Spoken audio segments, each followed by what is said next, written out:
Hello everyone, welcome to the new class of biology. In today's class we will discuss about the after process of implantation that we had studied in the previous class. We will discuss how the embryonic development takes place after implantation and what are the changes that could occur in a pregnancy period of a female human body. So the blastocyst that has been implanted on the uterus, what happens to that?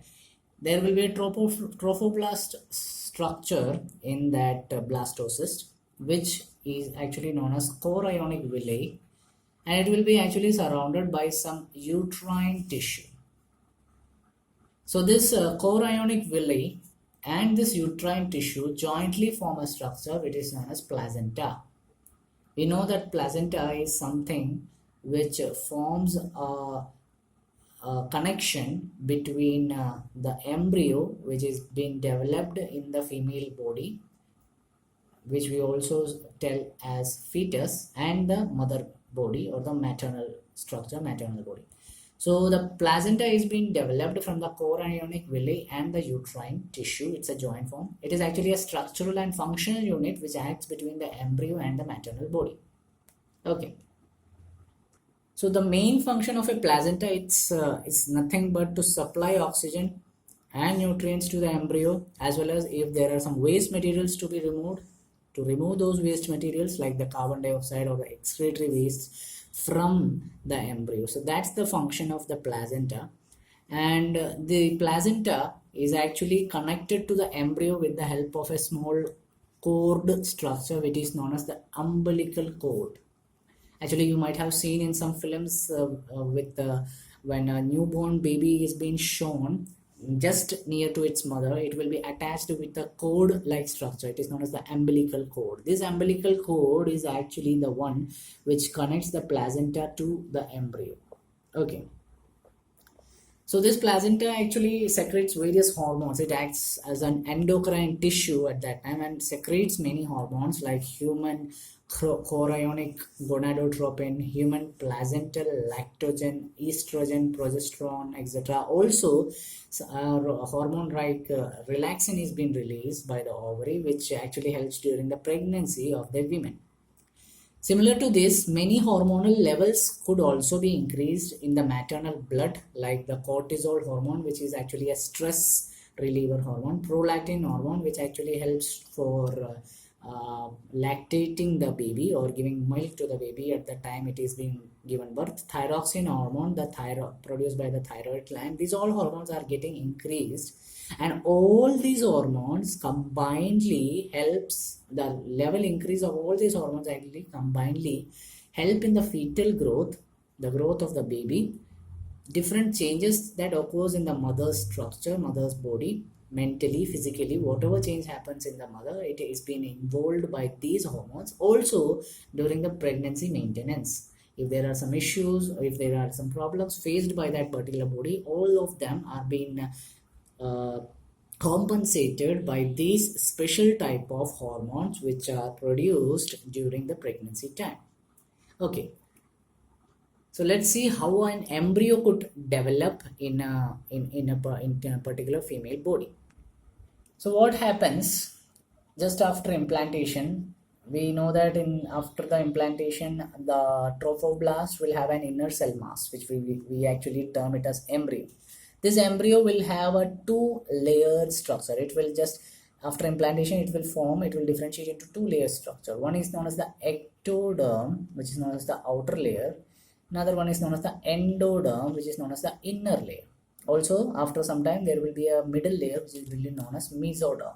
Means the embryo would be divided into three layers: ectoderm, mesoderm, and endoderm. And these layers actually help the embryo to be developed into various organs.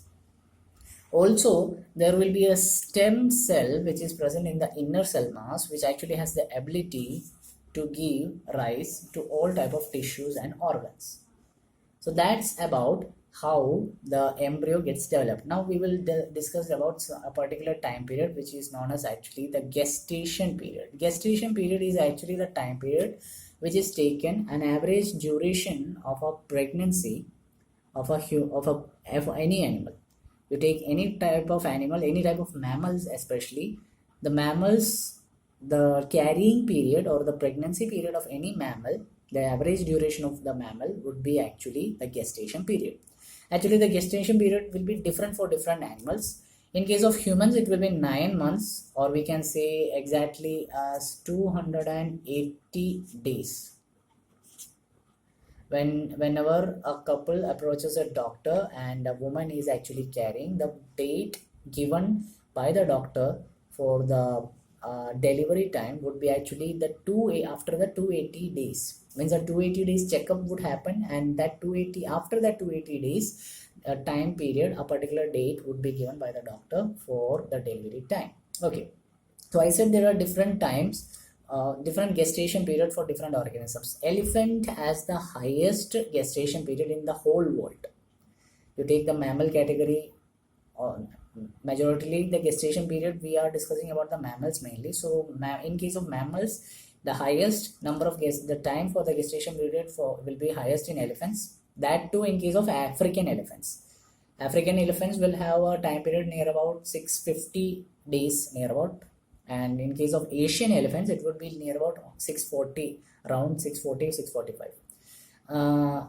640 to 660 days on an average would be the gestation period of an elephant. It will be about 1.5 to 2 years. That would be the gestation period. Means the development of an embryo in the human body will take this much long time, near about 1.5 2 years. Okay. Also some other animals. The second to this is actually the blue whale, which only has 530 days of gestation period. Similarly, some other animals also have the gestation period near about to the elephants. The walrus, which I think you had seen in the National Geographic channel and some other channels, a seal-like animal. It's a mammal. It it has a tooth structure, two teeth you can see in front of it. It will have a near about 300 something days of gestation period. Similarly, dogs have a gestation of 60 days on an average, 58 to 68 days, and cats also have near about same 58 to 67 days. Means on an average, dogs and cats have a gestation period of 60 days. Okay, so that's about the gestation period. So we have to consider about the gestation period of human being. It is about 9 months or 280 days, and it has been divided into various trimesters. So we will see about that. So after 1 month of pregnancy, when it happens in a human body, the embryo actually gets developed. It has actually developed the time being when it has been attached to the mother body. So the embryo's heart actually starts to form, and it can be detected after 1 month of pregnancy. When the doctor checks it with the stethoscope, the heartbeat of the embryo can be detected. Then by the end of the 2nd month, the fetus tries to develop its limbs and the digits. Limbs means the hand structure, and the digits means the fingers. Fingers actually, the fingers are actually known as the digits. So they will be of smaller size. So we mention it as digits. Then by the end of the 3rd month, that means the 12 weeks period when it is completed, we actually mention it as the first trimester. Okay. So after the first trimester, means the first 3 months are very crucial. It is always mentioned by the doctors, by the gynacs or the gynecologist, to always take care during the first 3 months or the first trimester of the pregnancy, because during that time the embryo is developing very gradually. So it must be very delicately taken care, otherwise it will be it would actually result in the death of that embryo, which could actually lead to some kind of other further dangerous consequences to the female body, which actually weighs it. So the major organ system like the external genital organs, the limbs, these structures form in the first trimester itself, means of the last third month. Then the fetus movement takes place as well as the hair appearance on the head occurs in the fifth month.